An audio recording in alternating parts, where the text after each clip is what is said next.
Hay una Biblia etíope antigua, escrita a mano en el idioma litúrgico sagrado de Etiopía, que cambia por completo la historia que creíamos conocer. Durante 2000 años, el mundo occidental leyó una versión recortada. Nos dijeron que todo terminaba en una tumba vacía, pero en monasterios de piedra, a miles de kilómetros, los monjes guardaron otra versión, una más grande, más antigua y mucho más incómoda. No tiene 66 libros, tiene 81, 15 más que la Biblia protestante, 8 más que la católica, y esos libros extra no son relleno, son textos antiguos que según esta tradición alguna vez fueron considerados sagrados por los primeros cristianos antes de ser apartados en Occidente. Ahí están el libro de Enoc, el de los Jubileos y los Macabeos. Durante siglos, muchos estudiosos occidentales los miraron por encima del hombro y los llamaron mitos medievales, pero la evidencia empezó a romper esa seguridad.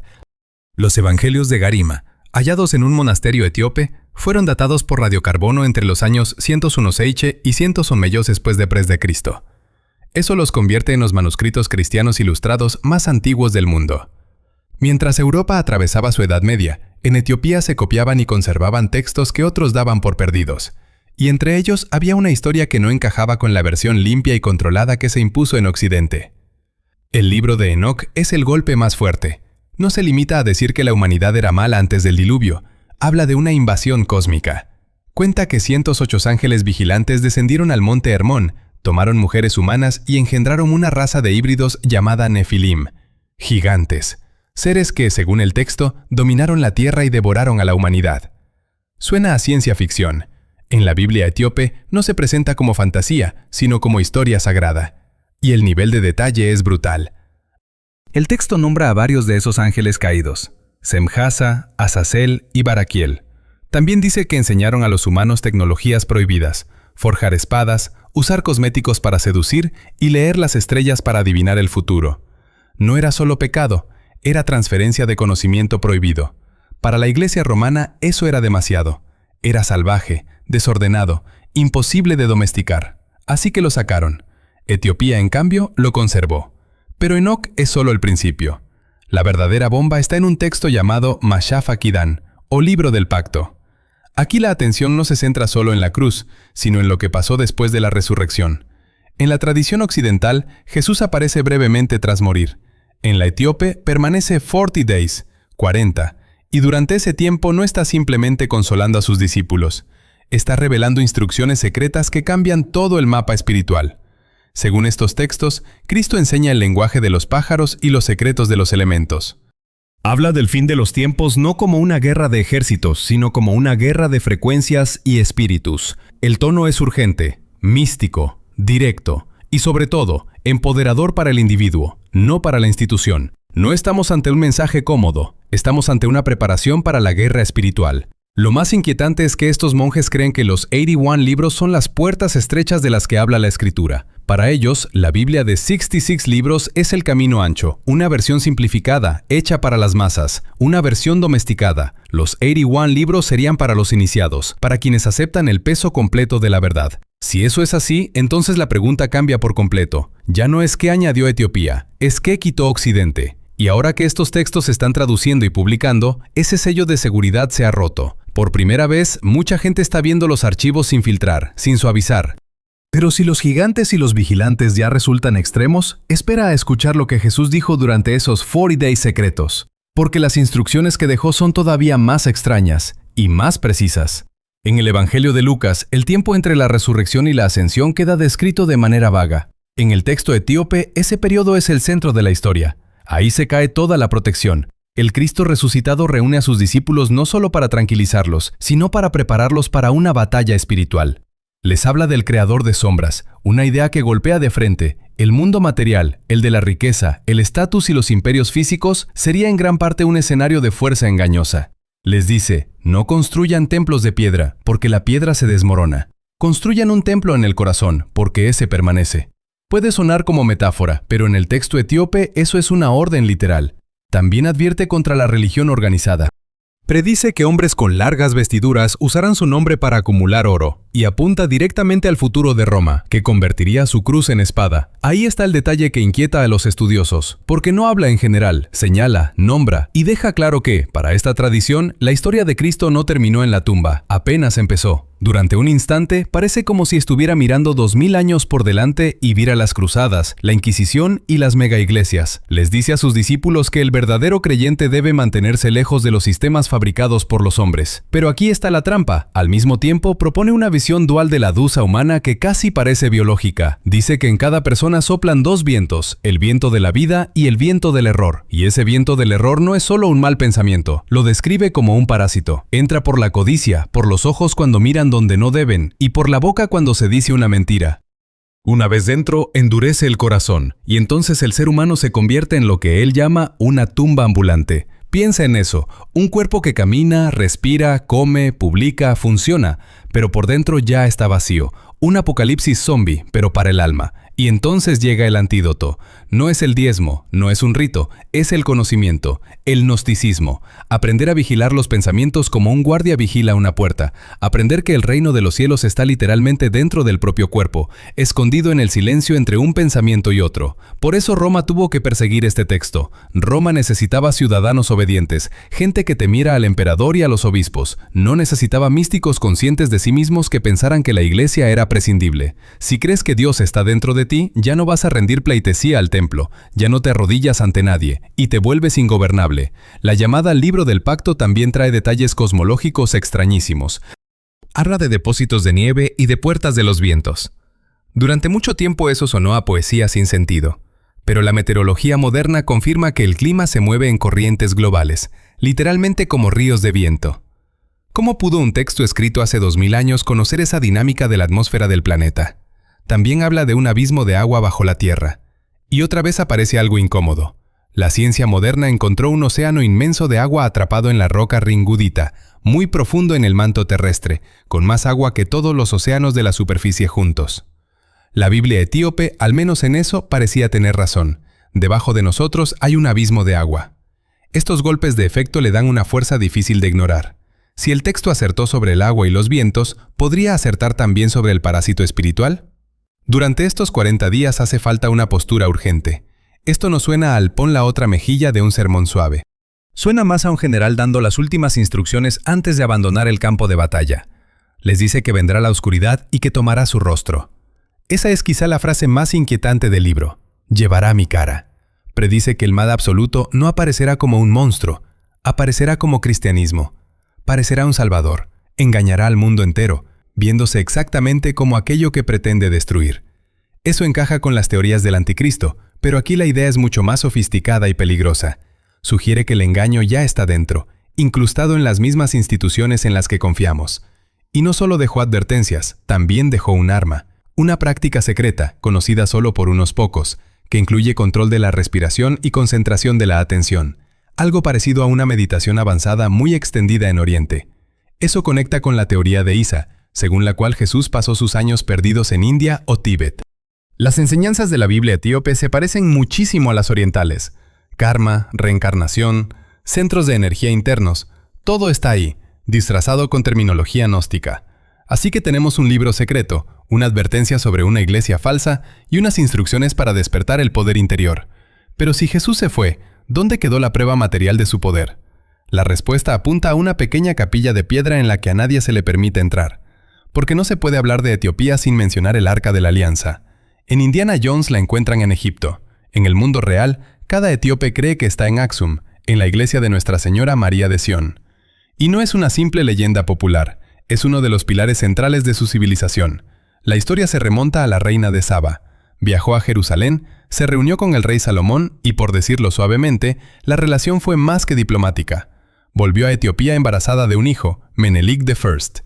Cuando Menelik creció, fue a visitar a su padre. Salomón le ofreció un reino, pero él lo rechazó. Quería regresar a casa, solo que no volvió con las manos vacías. Según el Kebra Nagast, la gloria de los reyes, Menelik y su grupo protagonizaron el mayor robo de la historia humana. Sustituyeron el arca verdadera por una copia de madera y sacaron en secreto el original por el Nilo hasta las tierras altas etíopes. Y aquí está la parte que hace que todo esto sea todavía más extraño. En la Biblia, el Arca de la Alianza se describe como un cofre recubierto de oro que contiene las tablas de los 10 mandamientos, pero también como un arma. arma. Podía derribar montañas, quemar ejércitos con fuego sagrado y provocar que a la gente se le cayera el cabello si se acercaba demasiado. Eso suena muy parecido a la radiación, y lo inquietante es que el monje que hoy custodia el arca muestra síntomas parecidos a una enfermedad por radiación. Él es el guardián. Para ese puesto se elige solo a una persona. Una vez nombrado, no puede salir del recinto de la capilla, se queda allí hasta morir.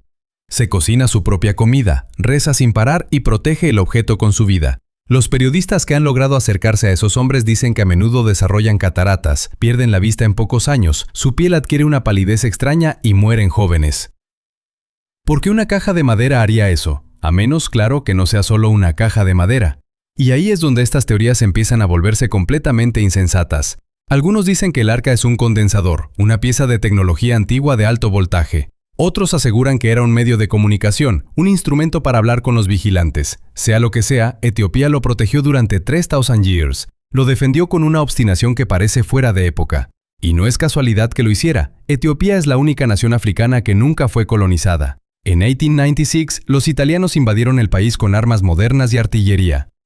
Los etíopes apenas tenían lanzas y viejos fusiles. Aún así, los destrozaron en la batalla de Adwa. Fue una victoria imposible.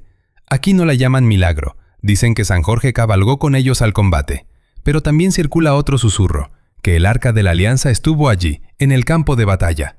Que una luz terrible cegó a los artilleros italianos. Eso cambia por completo lo que entendemos por intervención divina.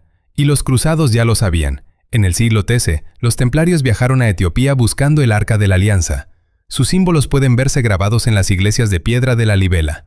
Estaban obsesionados. Sabían que el verdadero grial no era una copa, sino esta línea de sangre y este cofre. Porque el arca no sería solo un arma, sería una prueba de linaje. Los emperadores etíopes de la dinastía salomónica gobernaron desde Menelik hasta 1974. Casi 3,000 years de continuidad. Ellos afirman ser parientes de sangre de Jesucristo por la línea de David. Eso significa que, mientras Europa adoraba a Jesús como un dios lejano, Etiopía era regida por sus primos. Si el arca es real y está en Aksum, entonces el centro de la autoridad bíblica no sería el Vaticano, sería una ciudad polvorienta de Tigray, y eso implicaría que los elegidos no eran quienes pensábamos. Pero el misterio no termina en el arca, se extiende hasta la propia tierra. Al sur de Aksum aparece algo que desafía la ingeniería, iglesias que no fueron construidas, sino esculpidas, talladas en la roca viva. Dicen que los hombres no trabajaron solos, dicen que los ángeles hacían el turno de noche. Bienvenidos a la Libela. Iglesias talladas como si una máquina láser hubiera pasado por allí en el año 1200. Es el lugar que hace que los arqueólogos se rasquen la cabeza y luego se rindan. En el siglo XII, el rey Lalibela ordenó construir 11 iglesias, pero no contrató albañiles para levantar muros. Mandó excavar iglesias enteras directamente en la roca volcánica. No hablamos de cuevas. Hablamos de catedrales enormes y complejísimas, con ventanas, puertas, columnas y sistemas de drenaje, todo tallado en un solo bloque. Es escultura negativa. Primero hay que imaginar el edificio completo en 3 dimensiones. Después, quitar todo lo que no sea iglesia. Un error, una columna agrietada, y se acaba todo el proyecto. La piedra no se puede volver a pegar. Y lo más salvaje es lo que dicen las tradiciones, que hicieron eso en 24 años. Ingenieros modernos han hecho cálculos. Con herramientas manuales, cinceles y martillos, harían falta 40,000 personas durante un siglo para lograrlo. Y luego está el desecho. Para mover tantos millones de toneladas de roca, haría falta una flota de camiones. Pero no hay rastro de escombros. La piedra simplemente desapareció. La versión local lo vuelve todavía más extraño. Los monjes dicen que de día trabajaban los hombres y de noche descendían los ángeles para continuar. Dicen que los ángeles trabajaban el doble de rápido y usaban herramientas de luz que cortaban la roca volcánica como si fuera mantequilla. ¿Herramientas de luz? ¿Suena a cincel? ¿O a tecnología de energía dirigida? Algunos teóricos van más lejos. Plantean que el Arca de la Alianza pudo haber sido llevada a la Libela en aquella época y usada como fuente de energía o como un instrumento para ablandar la piedra. Otras culturas antiguas también hablan de roca ablandada con frecuencias sonoras o compuestos químicos. ¿Pudieron los etíopes conservar una tecnología perdida? La iglesia más famosa es la de San Jorge. Tiene forma de cruz perfecta, excavada profundamente en un foso. El techo queda al nivel del suelo. Uno mira hacia abajo. La precisión es brutal. Y su sistema de drenaje es tan eficaz que incluso después de 8 años de lluvias torrenciales, nunca se ha inundado. Debajo de todo eso hay más. Túneles. Un laberinto de oscuridad absoluta diseñado para simbolizar el descenso al infierno. Los aspirantes a sacerdotes deben cruzarlos a oscuras, durante horas, tanteando las paredes mientras cantan salmos. Es una cámara de privación sensorial hecha de piedra, y encaja con las enseñanzas del libro del convenio sobre la oscuridad de la tumba. La arquitectura refuerza la teología. Para encontrar la luz hay que atravesar la oscuridad. Pero unas exploraciones recientes con escáner láser 3D encontraron otra cosa: anomalías bajo el suelo. Vacíos que llevan 1 año sin abrirse. ¿Qué hay allí abajo? Los sacerdotes dicen que es el tesoro de los santos. ¿Oro? ¿Manuscritos? ¿O quizá las herramientas que usaron para construir todo esto? Todo el mundo está obsesionado con las pirámides de Egipto, pero la libela quizás sea aún más compleja. Las pirámides apilan bloques. La libela trabaja con la sustracción. Eso exige un nivel de planificación que parece sacado de una mente de computadora. Y hay un detalle que casi nadie conoce. El rey Lalibela vivió un tiempo en Jerusalén antes de que la ciudad cayera en manos musulmanas. Quiso construir una nueva Jerusalén en África, lejos de las guerras de Oriente Medio. Incluso le dio a un río del lugar el nombre de Jordán. No estaba levantando solo iglesias, estaba construyendo un búnker, una fortaleza espiritual para conservar la fe mientras el resto del mundo ardía. Y funcionó. Mientras las catedrales europeas eran bombardeadas en las guerras mundiales, la libela permaneció intacta. Pero esta piedra guarda otra pista. Entre los símbolos grabados en sus muros aparecen la estrella de David, la cruz y la esvástica, que fue un antiguo símbolo solar mucho antes de ser deformada por los nazis. Esto no habla solo de libros antiguos, habla de una mezcla de credos, de un vínculo con Oriente y de una geometría que, según esta tradición, encaja con las estrellas. Los etíopes no habrían conservado solo textos. Habrían conservado conocimientos sobre cómo tocar la materia misma, pero la gran clave no estaría en las piedras ni en los cofres, estaría en la sangre, en un árbol genealógico secreto de Dios. Y ahí entra el choque de fondo. En Occidente Jesús aparece como una figura única. No tiene esposa, no tiene hijos, y su linaje, en la práctica, termina en él. En Oriente y sobre todo en Etiopía, la familia lo es todo. La dinastía salomónica etíope es, para esta visión, una obra maestra de genealogía. Desde el 900 AC hasta 1974 DC, habría gobernado una sola familia. Haile Selassie, el último emperador, fue presentado como el monarca número 225 de esa línea. Lo llamaban el león vencedor de la tribu de Judá, y eso no era solo un apodo poderoso, era, supuestamente, un derecho legítimo al trono de David. Si uno sigue ese árbol, Etiopía queda atada directamente al Antiguo Testamento, pero también queda rozando el Nuevo Testamento, y ahí es donde todo se vuelve incómodo. Si María pertenecía a la casa de David y los reyes etíopes también pertenecían a la casa de David, entonces dentro de esa lógica serían parientes. Los rastafaris fueron más lejos todavía. Vieron en Haile Selassie al Mesías regresado. Leyeron las profecías del Apocalipsis sobre el león de Judá y dijeron, es él. Selassie, por su parte, era un cristiano ortodoxo devoto. Nunca afirmó ser Jesús, pero tampoco negó del todo el aura mística que lo rodeaba. Sabía perfectamente el poder de la genealogía. Luego aparece la parte que intenta darle peso histórico a la leyenda, el ADN. Estudios genéticos recientes sobre poblaciones etíopes han detectado una gran cantidad de ADN no africano, mezclado miles de años atrás. Eso encaja con una migración a gran escala desde el Levante, es decir, desde las zonas que hoy son Israel y Siria hace unos 3 estación de años. La ciencia, según esta lectura, terminaría confirmando la historia. La gente de Jerusalén realmente habría viajado allí. Y eso cambia por completo la ruta del cristianismo. Mientras Roma convertía a los paganos por la fuerza, Etiopía habría seguido otra vía. Allí existía una forma de judaísmo que evolucionó de manera natural hacia el cristianismo, porque ya formaban parte de esa misma familia religiosa. No necesitaban una conversión, solo una actualización. Por eso su cristianismo se ve tan distinto. Todavía respetan reglas alimentarias como no comer cerdo. Todavía circuncidan a sus hijos al 8º día. Todavía guardan el sábado, no solo el domingo. Es una mezcla perfecta de pacto antiguo y pacto nuevo. Casi parece el cristianismo tal como habría sido antes de ser absorbido por los paganos europeos. Y entonces vuelve la teoría más explosiva, la de un Jesús vivo. Si Jesús no murió en la cruz como sugieren algunos textos gnósticos, y si escapó a un lugar seguro, Etiopía sería el escondite más lógico. Era el único lugar fuera de Judea donde reinaban sus antepasados, era refugio. En algunas tradiciones orales de montañas remotas se habla de un visitante del norte, un hombre que curaba enfermos y hablaba de un camino hacia la paz. No lo llaman Jesús, lo llaman un maestro justo. ¿Podría ser un recuerdo deformado de un Jesús histórico, buscando amparo entre parientes lejanos? Es una hipótesis atrevida, pero en un país donde se guardan 92 libros sagrados, hay obeliscos gigantes y cofres radioactivos, casi nada parece imposible. Occidente lleva siglos tratando de encontrar al Jesús histórico entre el barro de Galilea. Excava cerámica, excava huesos, pero quizá está mirando en el continente equivocado. Tal vez el legado vivo, los libros que escribió, las leyes que aceptó y la sangre que derramó siguen vivos en las tierras altas de África.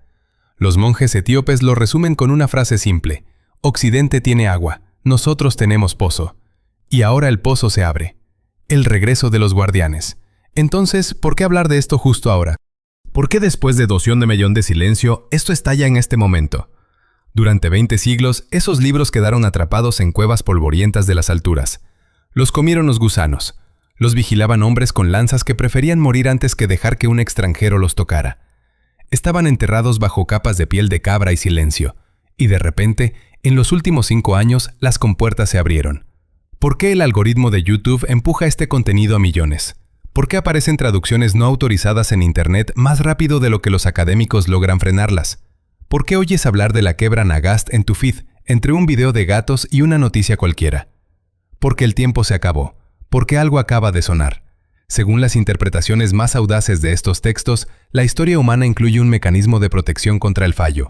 La quebra Nagast, dicen, contiene una profecía sobre los últimos días que no tiene equivalente en la Biblia del rey Jacobo. Habla de una era en la que el mundo queda envuelto por una red de ilusiones. Los eruditos y los conspiracionistas se estremecen al oír eso. En Ge'ez, esa idea describe una realidad conectada pero falsa. Un mundo donde la gente habla sin boca y ve sin ojos. Suena familiar, suena exactamente como Internet, suena como inteligencia artificial. Hay quien cree que los monjes etíopes custodiaron algo más que un libro. Custodiaron una especie de manual de emergencia para la era digital. La profecía dice que, cuando la humanidad quede atrapada en esa red de ilusiones, una verdad oculta deberá salir a la luz para romper la falsa realidad. Y eso nos lleva a la teoría que incomoda a la iglesia organizada. Vivimos una época de desconfianza global. Nadie confía en el gobierno, nadie confía en las noticias y cada vez menos gente confía en la iglesia occidental.